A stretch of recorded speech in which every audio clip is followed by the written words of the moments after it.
دوست دارید این کیک ولنتاین خوشگل و خوشمزه رو توی خونه با ساده ترین مواد برای عشقتون درست کنید؟ پس با من فاطمه سلطانی در چنل میس فود تا انتهای این آموزش همراه باشید.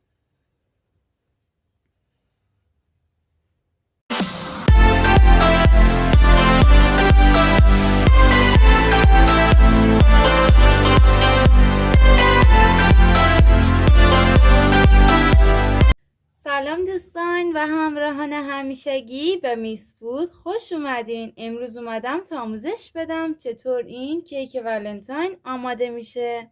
امیدوارم برای عشقتون درست کنید و ولنتاین پرمحبتی و پشت سر بگذارید. شما رو دعوت میکنم تا آموزش این کیک جذاب رو ببینید. خب دوستان، من برای پایه این کیک از کیک اسفنجی استفاده میکنم که دستورش رو این بالا براتون میذارم، میتونید برید ببینید. دستوری که الان میخوام آماده کنم همون دستور هست، منتها این تفاوت رو داره که من مقدارش رو 2 برابر کردم، چون قالب کیک من گود هست و مقدار مواد بیشتری رو میبره. شما باید به اندازه مواد درست کنید که 2/3 قالبتون رو بگیره. به این دلیل هم من مقدار مواد رو 2 برابر کردم. خب دوستان، من برای این که مقدار مواد این کیک 2 برابر شده یک بار دیگه بهتون توضیح میدم. خب من برای این کیک 3 ماده‌ای اسفنجی احتیاج دارم به 6 عدد تخم مرغ، 230 گرم شکر، 225 گرم آرد سفید. مقدار این مواد با پیمونه هم در همون ویدیو اسفنجی که گذاشتم میتونید ببینید. خب اینم برای درست کردنش. نمیخوام ویدیو رو طولانی کنم و شما رو خسته کنم. 6 عدد تخم مرغ رو در ظرف همزن میشکنیم. تخم مرغمون رو به مدت 1 دقیقه با همزن برقی و با دور تندش میزنیم.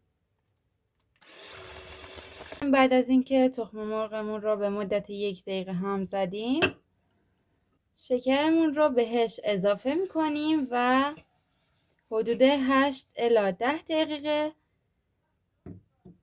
با دور متوسط همزن هم میزنیم.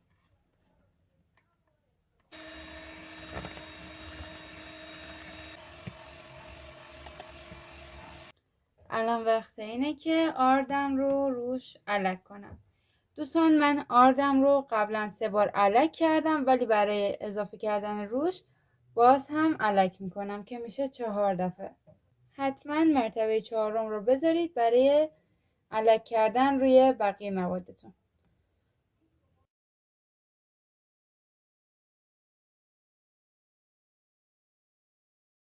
دوستان، من برای این کیک قلبی از قالب قلبی که ارتفاع 10 سانت و عرض 20 سانت باشه استفاده میکنم. کف اون رو کاغذ روغنی انداختم به این شکل و الان میخوام موادم رو داخلش بریزم.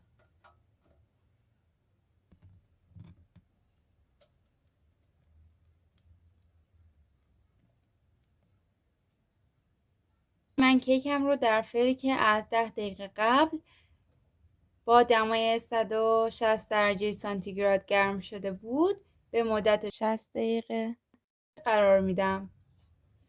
و اینکه دوستان، آموزش این کیک در ویدیویی که این بالا میذارم خیلی با نکات بیشتری توضیح داده شده و ریز ریز این دستور رو اونجا بهتون توضیح دادم و فقط در اول این ویدیو قصد داشتم که بهتون بگم من برای قالب قلبی مقدار مواد رو چطور 2 برابر کردم. خب قالبتون رو 3 تا 4 دفعه بکوبید زمین تا حباباش خارج بشه. اون رو در فر قرار میدم. خب دوستان، من تصمیم گرفتم تا زمانی که کیکم در فر آماده میشه بهتون روکش مخملی کیک رو آموزش بدم. خب ما احتیاج داریم به 2 بسته بیسکویت پتیبور. برای این روکش مخملی دوستان از پتیبور شیری یا حداقل از پتیبور وانیلی استفاده کنید. دوستان، بیسکویت های پتیبور قیمت مناسبی دارن. هر بستهش حدوداً 2500 تومان قیمتش هست و شما میتونید با قیمت مغروم به صرفه یک روکش مخملی جذاب برای کیک و یا ژله هاتون هم درست کنید و استفاده کنید. من غذاساز رو روشن میکنم تا کاملا بیسکویتام رو پودر کنم. دوستان من با این وسیله راه به جای نبردم و هم میخوام از این پودرکنای برقی استفاده کنم.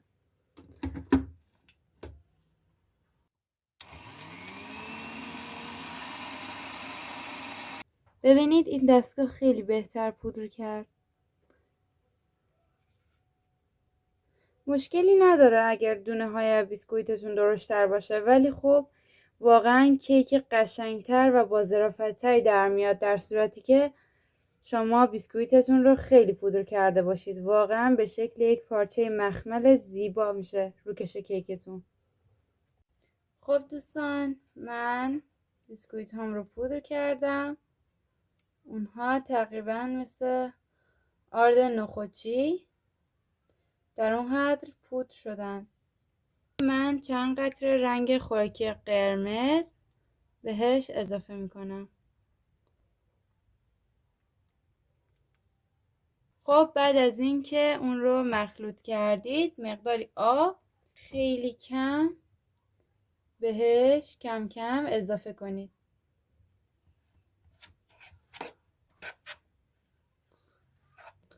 خب دوستان من مقداری پودر لبو هم بهش اضافه کردم. پودر لبو رو میتونید تو خونه با ورقی کردن لبو و خشک کردن اونها روی بخاری یا شفاژ تهیه کنید. شما میتونید اگر عجله دارید و پودر لبو هم ندارید که خب یعنی بیشتر وقت امکانش نیست، پودر لبو یه چیزیه که من از قبل آماده داشتم. شما میتونید مقدار رنگ بنفش بزنید و اینکه کار شما بنفش نمیشه، اینکه میزان قرمزیش بیشتر میشه.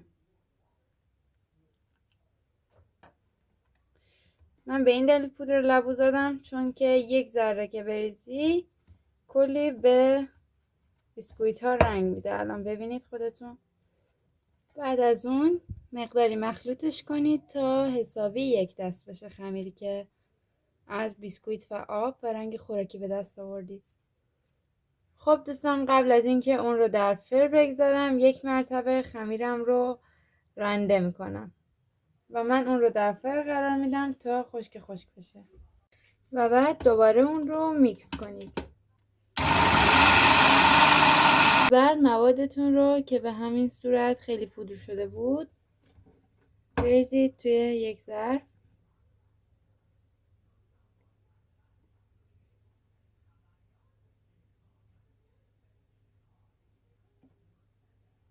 خب دوستان و پودر بیسکویتی که رنگدار کرده بودیم رو از علک میگذرونیم.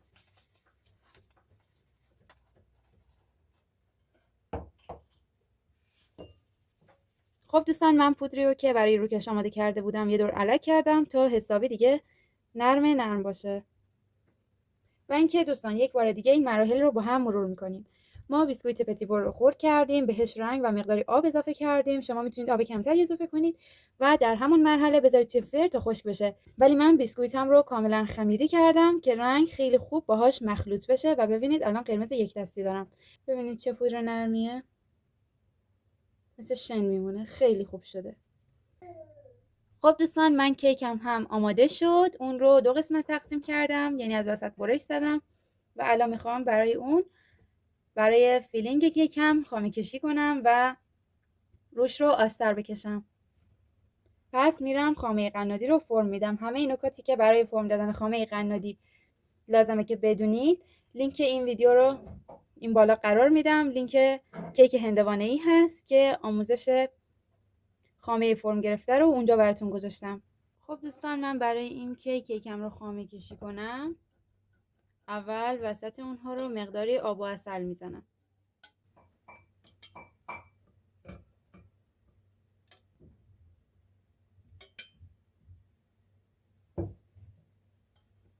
خب من خامه قنادیم رو فرم دادم. الان میخوام از اون برای روی کیکم و میانه کیکم استفاده کنم. دوستان من میانه کیکم خیلی کم خامه میزنم چون میخوام کیکم کم خامه باشه، ولی شما اگه مثلا برای خامه خوردن مشکلی ندارید میتونید حسابی بهش خامه بزنید، طوری که حتی به ارتفاع کیکتون هم اضافه بشه. و به این صورت قسمت دیگر رو روش قرار میدم. کیکم رو میکشم وسط کار به این شکل. روش رو هم مقداری مرطوب میکنم که خامه ای که سطح کار میزنم زیاد جذبش نشه.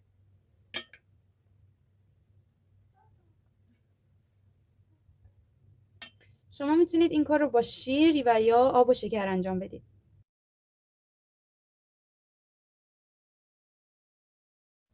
دوستان روکش مخمل برای کسایی که مبتدی این کار هستن خیلی خوبه، چون احتیاج به خامه کشی دقیقی نداره به اون صورت حالا، ولی شما باید کار رو تمیز در بیارید.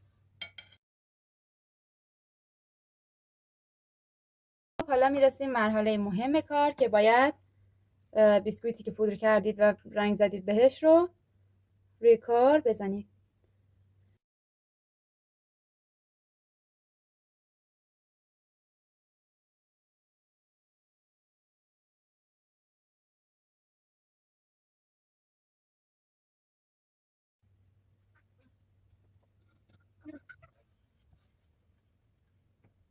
از بالای کیک با دست بردارید، هیچ اتفاقی براش نمیفته، نگران نباشید. و بعد کم کم رهاش کنید. خب میتونید کیکتون رو روی سینک نگه دارید و خردریزه های داخل ظرف رو فوت کنید.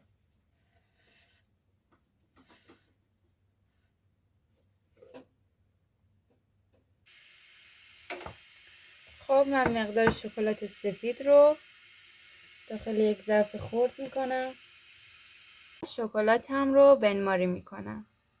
خب دوستان من شکلاتم رو برای قالب قلبی 3 بعدی آماده کردم و به این شکل شکلاتم رو درون قالب ها میریزم.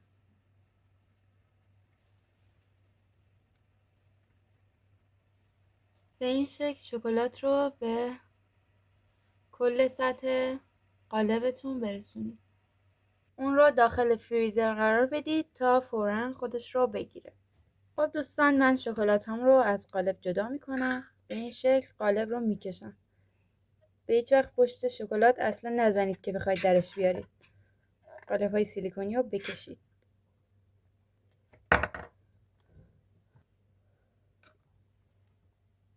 خب دوستان در یک ظرف مقداری الکل خوراکی بریزید یا همون حلال رنگ پودری و روش مقداری رنگ طلایی بریزید. اون رو با قلمویی که برای این کار کنار گذاشتید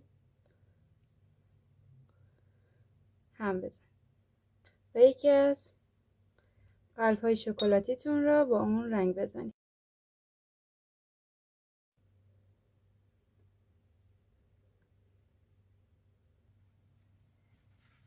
خب دوستان این هم کیک ولنتاین من.